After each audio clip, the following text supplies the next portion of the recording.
Eh bien bonjour, aujourd'hui je vais vous parler de la collection Hachette sur les X-Men, donc X-Men la collection mutante, commencée il y a mi-octobre, le 15 octobre.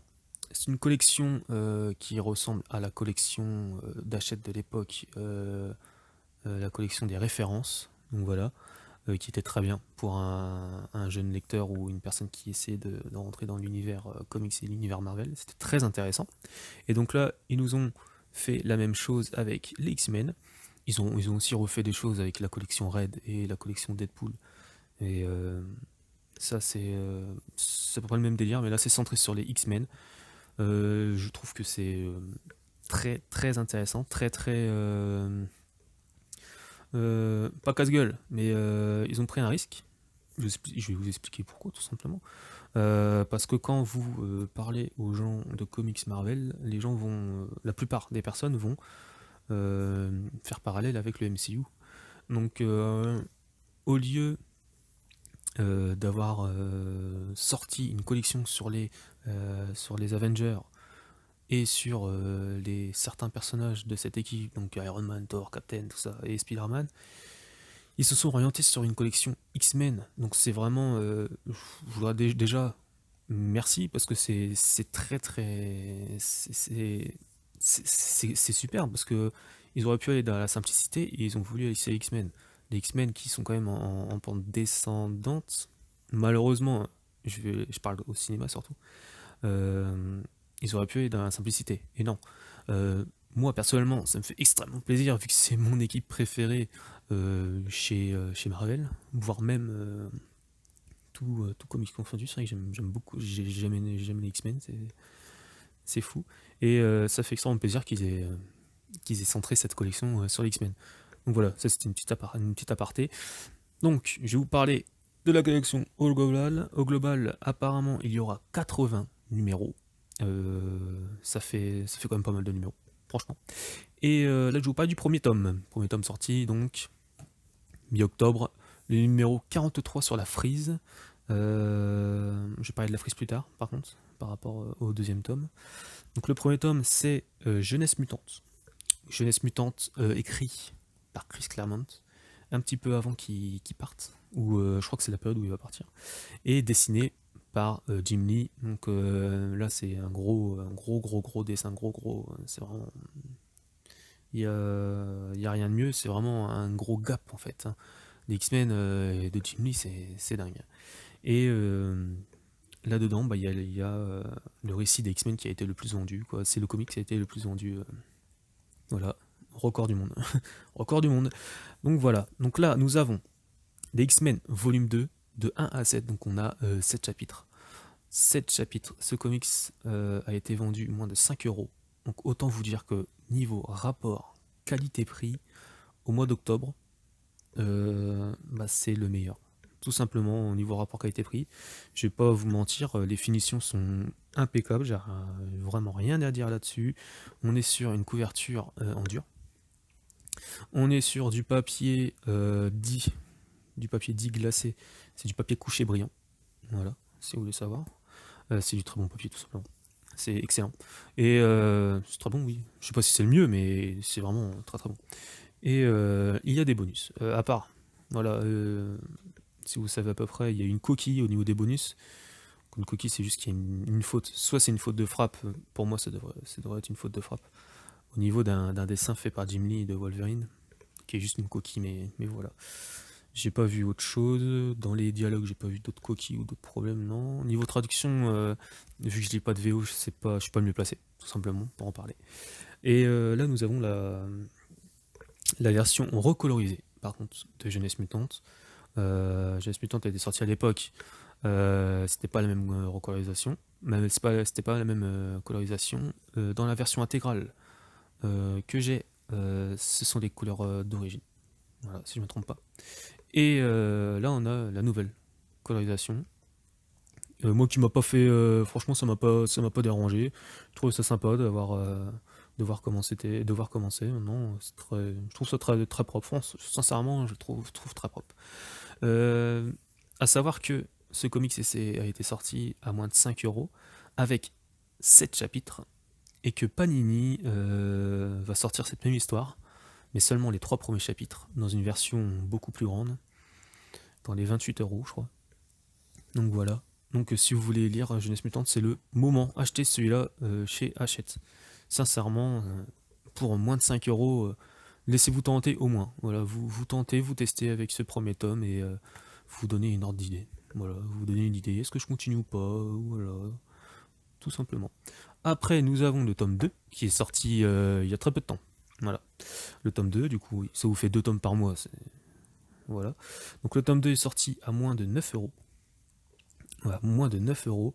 Et nous sommes sur un récit classique, voire le plus classique des mutants. C'est le Phénix Noir. Voilà, Jean Grey avec le Phénix. Et tout ce qui va s'en suivre. Avec du coup, encore et toujours Chris Claremont au scénario. Vous risquez de le croiser beaucoup, hein, Chris Claremont dans cette collection. Hein, parce que c'est quand même le monsieur qui a quasiment tout écrit, tout inventé chez les X-Men. Hein, il y a de très très beaux écrits là-dedans, sur des introductions et tout, sur Monsieur Claremont, qui explique il suivait, de toute façon, il suivait ce qui se faisait, et il était toujours à la pointe au niveau des nouvelles, et puis tout ce qui se faisait même au cinéma ou quoi qu'est-ce. Il essayait de toujours ajouter des petits trucs, quoi. Voilà. lisez, lisez l'introduction, et ils sont bien faits en plus, tout simplement. Et donc là, vous l'avez à moins de 9 €. Donc les 2 tomes à moins de 15 €. Voilà, à moins de 15 €, vous avez 2 tomes, 2 très bons tomes de X-Men pour ce mois-ci. Donc je le répète, niveau rapport qualité-prix, 2 tomes pour moins de 15 €, c'est ce qui se fait de mieux ce mois-ci, du coup. Et là, vous avez du coup les numéros de Uncanny X-Men 129 à 137. Donc voilà. C'est un bon comics, hein. Franchement, il est bien épais, toujours finition impeccable, couverture dure. Voilà, introduction, la point sur la situation, les bonus à la fin. Vous avez aussi hum, le chapitre qui avait été, qui devait être, mais qui a pas été mis dans le comics, c'est The Untold Story. Je le dis, j'ai une prononciation de merde, hein, excusez-moi. Donc c'est Phoenix Untold Story qui est à l'intérieur. Petit chapitre bonus, du coup, c'est toujours bon. Hein. Donc voilà. Donc ça reste nickel. Voilà. Par contre, il y a pas de recolorisation, c'est toujours les mêmes couleurs. Voilà. Ça reste, la même chose. Voilà. Il y a pas ce système de recolorisation comme Jeunesse Mutante. Voilà. Du coup, je voulais vous parler de la frise, parce que là, nous sommes avec le premier tome au numéro juste là, 43. Et avec ce deuxième tome, nous sommes au numéro 5. Donc il y a un gap entre ces deux tomes, oui, c'est logique. Là, on est sur un récit fin 70, début 80. Donc je ne sais pas si la frise va être par ordre chronologique. Parce que si elle est par ordre chronologique, ça veut dire qu'il y aura que 4 tomes avant celui-ci. Donc 4 tomes, donc, que ce soit 4 années 70 et 60. Donc pour moi, ils vont mettre le premier tome des apparitions des X-Men. Donc dans les années, si je ne me trompe pas, c'est 62-63. Je risque de me planter, mais pas dire de bêtises. Vous pouvez me rectifier dans les commentaires, il n'y a pas de souci. Voilà. Pour moi, il risque d'y avoir le premier tome sur les X-Men, donc l'équipe d'origine. Il risque d'avoir la seconde genèse aussi. Je crois que c'est avant aussi, si je ne me trompe pas. Et après, je sais pas du tout ce qu'il pourrait y avoir, mais il doit avoir quand même pas mal de récits. Hein. Les X-Men contre Alpha Flight, je crois que c'est début 70. Non, je sais pas. Donc si c'est en chronologique, on risque quand même d'avoir pas mal de comics typés années 80, années 90, parce que Jeunesse Mutante c'est début 90, hein, je crois que c'est en 92. Donc entre le numéro 5 et le numéro 43, si c'est en ordre chronologique, on risque d'avoir pas mal de récits des années 80. Donc voilà. Donc si on suit leur parution de 80 tomes, après le numéro 43, on est en plein 90. Donc on va avoir l'ère d'Apocalypse, le prélude aussi d'Apocalypse, Onslaught, j'espère. Donc voilà. C'était juste ça, je sais pas si vous avez des news ou des choses comme ça. J'ai cherché la liste des comics, j'ai cherché la liste de la collection, j'ai pas trouvé. Donc je vais essayer de chercher si la collection anglaise est UK ou quoi que ce soit est à peu près la même. Normalement c'est à peu près la même chose. Donc je vais essayer de chercher. Le tome 3, ça sera les guerres d'Asgard. Et le tome 4, ça sera Massacre Mutant, première partie. Du coup, le tome 5, si on suit la logique, ça sera la deuxième partie, tout simplement. De ce que j'ai pu entendre ou voir, il y aura aussi Inferno, et voilà. Il y aura aussi les X-Men de Morrison, les X-Men de Whedon, aussi Bendis, j'ai vu Bendis. Donc on risque d'être vers les derniers numéros, hein, si on suit la logique.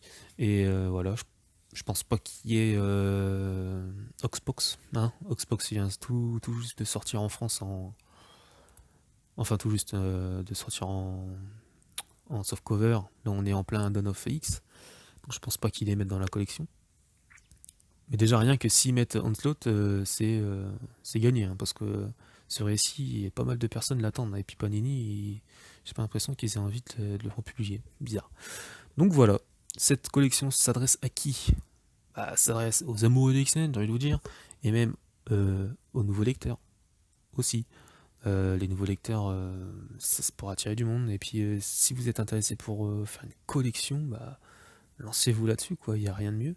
À partir du tome 3, les tomes deviennent et sont à 12,99 €. Donc, ça, c'est le prix de base du coup de chaque tome. Et voilà, pour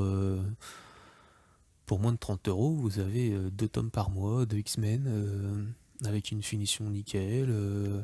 Franchement, rapport qualité-prix, c'est ok quoi. Il y a zéro problème. C'est pas du souple, hein, c'est du dur, hein, c'est très très bon.